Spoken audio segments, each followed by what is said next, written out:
Very timely program and timely question. এখন আমার যদি বড় ধরনের কোনো ইনজুরি হয়, আমার রিকভারি টাইমটা ইনজুরির পরে আপনি দেখবেন রিহ্যাবিলিটেশন বা আমাকে, সো এটা আমরা টাইম ল্যাগ বলি।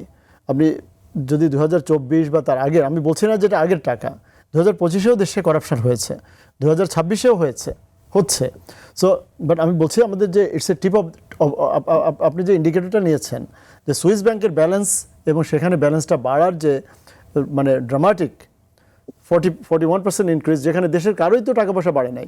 আমরা চাকরি করি, আপনি স্যার যে বললেন আমাদের মাননীয় চেয়ারম্যান যে আমি মনে হয় না কোনো চাকুরিজীবী আপনি চাকুরি করে ওই সুইস ব্যাংকে রাখার মতো টাকা আপনার হওয়ার মতো না বাংলাদেশে চাও। কারণ বাংলাদেশের রাষ্ট্রপতিরই তো বেতন কত, আমার তো মনে হয় বাংলাদেশের মানে রাষ্ট্রপতির চেয়ে আমার বেতনও বোধহয় বেশি, কারণ আমরা প্রাইভেট সেক্টরে কাজ করি।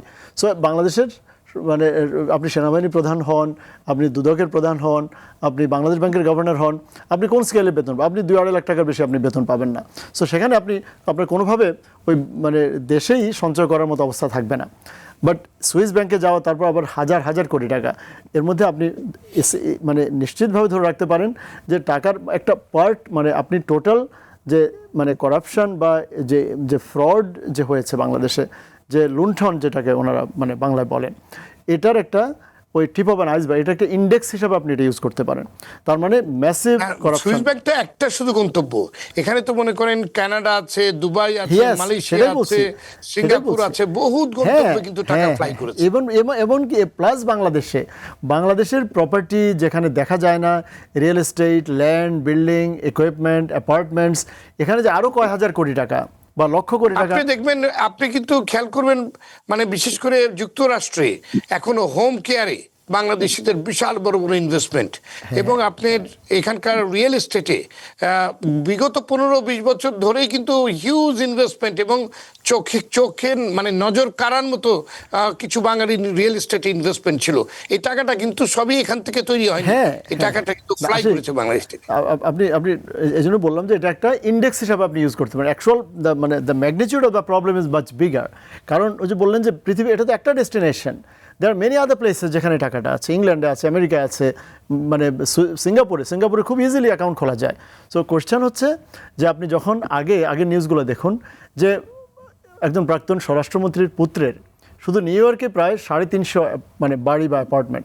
এখন নিউ ইয়র্কে যদি প্রত্যেকটার দাম $500,000,000 হয়, মানে অ্যাবাউট 5 কোটি টাকাও যদি হয়, 300টার দাম তো 15,000 কোটি। সো এখানে 11,000 কোটি টাকা পেয়েছেন। এটা তো ওই নাসিম সাহেবের ছেলের একারই মানে 15,000 কোটি টাকার সম্পদ। তারপর আমাদের যে জাভেদ, আমাদের যে আগে ভূমি প্রতিমন্ত্রী ছিল, তার শুধু এক দেশে ইংল্যান্ডেই প্রায় আরও 350 বাড়ি। সো মানে ওদের কোনো একজনের টাকাটাই যোগ করলে কিন্তু সুইস ব্যাংকের টোটাল ব্যালেন্সের সমান হবে আপনাকে। বাট এটাকে অ্যাজ এন ইন্ডেক্স, যে আমরা বলি না যে আমার সারা শরীরে ধরুন বিভিন্ন ধরনের মানে রোগ মানে বাসা বেঁধেছে, আপনি প্রথমে দেখছেন আমার টেম্পারেচার যে স্যারের মানে কেন 103, 104। সো এটা টেম্পারেচার, জ্বরটা আমরা বলি এটা কোনো নিজে রোগ না, এটা একটা রোগের উপসর্গ। সো এই সুইস ব্যাংকে যে পরিমাণ টাকা জমা আমরা পেলাম, যে গ্রোথ পেলাম 41% even during the tenure of the interim government, তার মানে ইন্টারিম গভর্নমেন্টের সময় কিছু দুর্নীতি হতেই পারে, হয়েছে, অস্বীকার করার উপায় নেই। কারণ যিনি কোশ্চেন হচ্ছে আশিক, আপনাকে দেখতে হবে যে পাওয়ার ব্রিডস করাপশন, এবং অ্যাবসোলিউট পাওয়ার মানে আনব্রিডলড যদি হয়, যদি অ্যাকাউন্টেবিলিটি না থাকে, সো অ্যাবসোলিউট পাওয়ার ব্রিডস অ্যাবসোলিউট করাপশন। আমাদের দেশে এখনও চেকস অ্যান্ড ব্যালেন্সেস নেই। আমাদের দেশের ব্যাংকের চেয়ারম্যান, স্যার তো ব্যাংকের চেয়ারম্যান ছিলেন, ব্যাংকে বসে ওনারা নিজেরা অনেক সময় নিজের ইচ্ছার বিরুদ্ধে ফাইল সাইন করতে হচ্ছে। কারণ মাসুর আরিফিন কদিন একটা প্রোগ্রামে বলেছিল ঢাকা ইউনিভার্সিটিতে যে আমরা তো 2টা বাংলাদেশ ব্যাংক পাই, একটা অর্থ মন্ত্রণালয় অর্থ বিভাগ আর একটা বাংলাদেশ ব্যাংক। এখন বাংলাদেশ ব্যাংকের গভর্নর যদি যে রেগুলেশনটা করার কথা ওটা না করেন, দুদক যে কাজটা করার কথা এটা না করে, পুলিশ বা কোর্টস যে কাজগুলো করার কথা এটা না করে, এই যে ইনস্টিটিউশনগুলো যে কারণে রেখেছে আমাদের কনস্টিটিউশন বা ফাউন্ডিং ফাদার্স, সে অনুযায়ী এগুলো তো ডিসফাংশনাল করা হয়েছে এবং এখনও ডিসফাংশনাল। এটাকে আপনাকে আনতে হলে বুঝতে হবে যে করাপশনটা কেন হয়, কিভাবে হয়, সে টাকাটা পসিবল ডেস্টিনেশন। আমি তো মনে করি বাংলাদেশের রিয়েল এস্টেটে কমপক্ষে কয়েক লক্ষ কোটি টাকার দুর্নীতির টাকা আছে। নাহলে এভাবে একটা 1 স্কোয়ার ফুট অ্যাপার্টমেন্টের দাম শান্তার 45,000 টাকা, তার মানে 1000 স্কোয়ার ফুটের একটা বাসা 45 কোটি। তো কারা 100-150 কোটি টাকা দিয়ে একটা ফ্ল্যাট কিনতে পারে? যেখানে সাত মসজিদ রোডে বলুন, বনানী বলুন, মানে গুলশানে বড় বড় রেস্টুরেন্টগুলো কারা জাস্ট ক্যাশে কিনে ফেলছে।